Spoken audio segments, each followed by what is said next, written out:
penerbangan kemarin ke Jawa Timur, ke Jawa Tengah, ke Sumatera Selatan, di Jakarta, di Tangerang, Wali Kota Bekasi, Wali Kota Tangerang Selatan.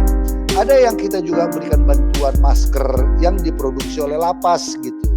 Jadi di dalam itu bermacam-macam talenta. Jadi di dalam lapas itu bukan semua bandito, bahwa ada yang jahat, betul jahat, pasti ada. Tetapi banyak juga mereka misalnya karena melanggar lalu lintas masuk, karena pacaran kemudian tidak setuju orang tua dituduh melarikan anak orang masuk. Ada bermacam variasi di dalam itu. Ada yang menganiaya, berkelahi masuk. Ya, ada yang mencuri. Ya, memang ini pencuri banyak juga. Nah, di dalam itu supaya mereka tidak bosan, kita berikan pendidikan latihan membuat kursi, furniture. Ada produk-produk lapas yang sampai diekspor ke dunia, ke negara-negara lain. Misalnya apa itu, Pak? Surabaya, furniture. Lapas Cirebon itu dulu memproduksi bola yang kita kirim ke luar gitu. Okay. Bola kaki. Ada sepatu, ada batik, ada beberapa lapas yang memproduksi batik dan lain-lain. Sebetulnya banyak ya. Banyak. Tapi kan, Pak, tapi soal kebijakan ini, Pak, sempat ada kayak Dijen yang dicibir warga komplek, katanya begitu, Pak, dicibir sama warga-warga komplek sama tetangganya gitu. Nah, itu karena kesalahan informasi yang tadi. Dan setiap kejahatan yang keluar dianggap semua disengaja dibuat hoax, semua itu gara-gara napi asimilasi, padahal tidak. Memang kejahatan tiap hari ada kok. Tanpa asimilasi ini tetap ada kejahatan. Kalau tidak ada kejahatan sudah enak. Kita nggak ada lagi perlu bangun lapas seperti di Belanda, ya kan? Justru lapasnya kosong. Kalau kejahatan sudah banyak, kenapa napinya dilepasin, Pak? Harusnya mah ditahan. Jadi aja, begini, Pak, di dalam, Pak. Dia kan sudah melaksanakan hukuman 2/3. Menurut undang-undang bisa diasimilasi. Nah, persoalannya karena ada COVID, kita percepat asimilasinya. Kan begitu. Seharusnya sampai akhir tahun ini 50.000, sekarang kita percepat gitu. Jadi itu yang kita katakan mencegah COVID di dalam.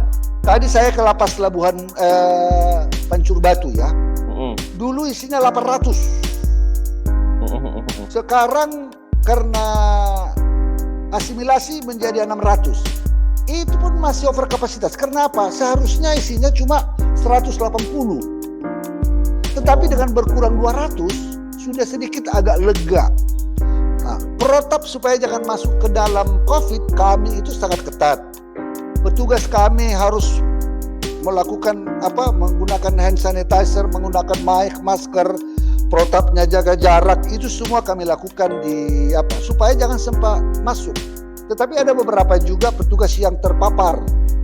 Ada orang kemarin bilang sama saya, adalah mengkritik, mengapa lapas itu napi dikeluarkan, kan di dalam aja kan nggak kena COVID lah.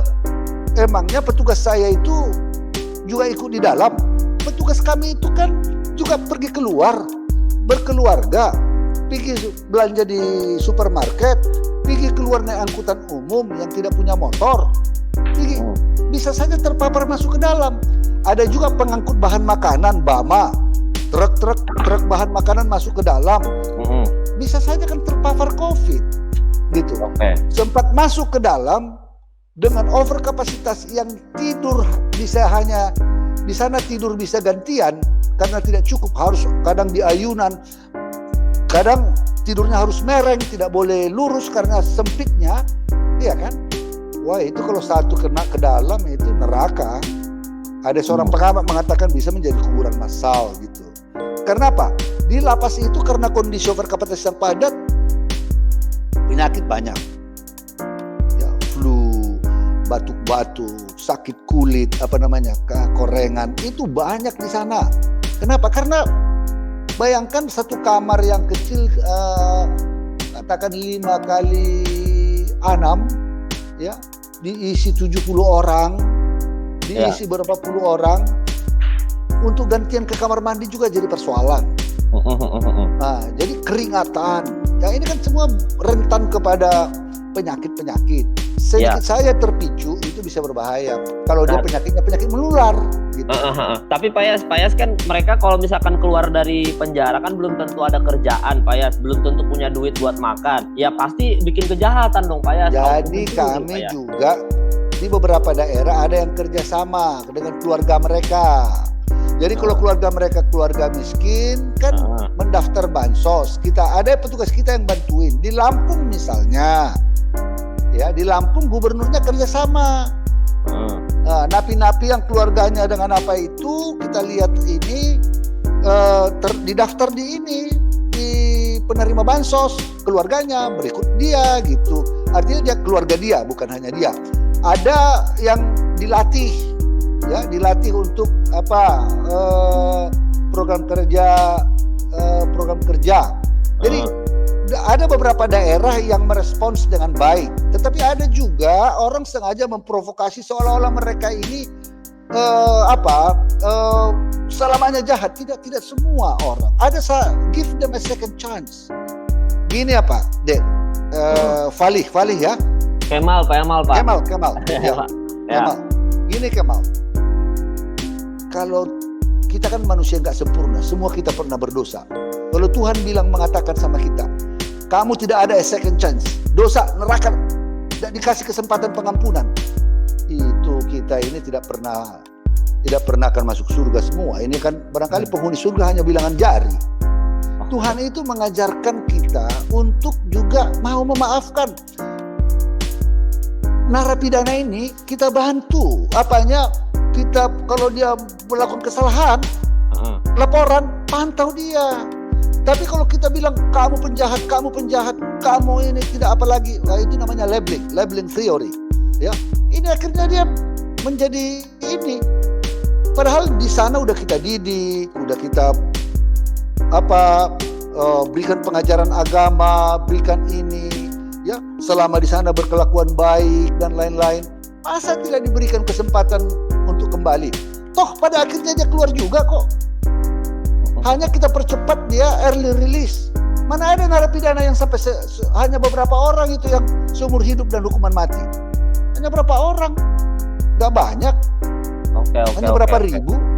Jadi maksudnya semua narapidana itu jangan pernah dikeluarkan. Wah itu udah bahaya kita. Jadi sebenarnya kadang-kadang ada napi yang baik, tapi karena ada beberapa napi yang jelek akhirnya berbuat jahat lagi.